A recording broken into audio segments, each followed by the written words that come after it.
MWM نے کراچی کے مختلف مقامات پر جاری دھرنے ختم کرنے سے انکار کر دیا ہے۔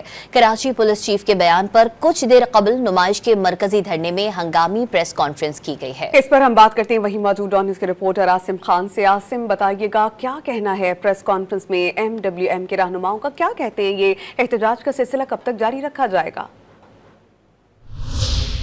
جی، پارہ چنار واقعے پہ اظہار یکجہتی کے لیے کراچی میں بھی دھرنوں کا سلسلہ بدستور جاری ہے۔ اب سے کچھ دیر پہلے MWM کے رہنما حسن ظفر نقوی نے نمائش چرنگی پر ایک ہنگامی پریس کانفرنس سے بھی خطاب کیا ہے، اور ان کا یہی کہنا ہے کہ ایڈیشنل IG نے جو بیان دیا تھا دھرنے ختم کرنے کا، اس کے حوالے سے یہ پریس کانفرنس تھی۔ ان کا یہ کہنا ہے کہ غیر ذمہ دارانہ بیان تھا، اور ساتھ ساتھ انہوں نے واضح بھی کیا کہ یہ سنی یا شیعہ کا جو ہے مسئلہ نہیں ہے، صرف دھرنے دینے کا مقصد یہ ہے کہ پارہ چنار میں جو راستے بند ہیں کئی روز سے، اور وہاں پر دواؤں کی اور جو ہے غذائی اجناس کی قلت ہو رہی ہے، اس پر دباؤ بڑھانے کے لیے جو ہے دھرنے دیے گئے ہیں، اور جیسے ہی پارہ چنار کا دھرنا ختم ہوگا یہاں بھی دھرنے ختم کر دیے جائیں گے۔ تاہم اس وقت تک کراچی کے جو مقامات ہیں جہاں پر دھرنے دیے گئے ہیں وہاں پر دھرنے بدستور جاری ہیں۔ اس وقت میں نمائش چرنگی پہ موجود ہوں، یہاں پر بھی آپ دیکھ سکتے ہیں کہ پریس کانفرنس کے بعد جو ہے لوگوں کی ایک بہت بڑی تعداد ہے جو اس دھرنے میں شریک ہے، نہ صرف مرد بلکہ خواتین کی بھی ایک بہت بڑی تعداد ہے جو یہاں پر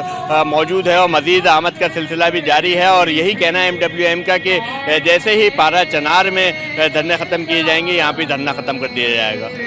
بہت شکریہ، آپ ہمیں اس بارے میں اپڈیٹ کر رہے تھے۔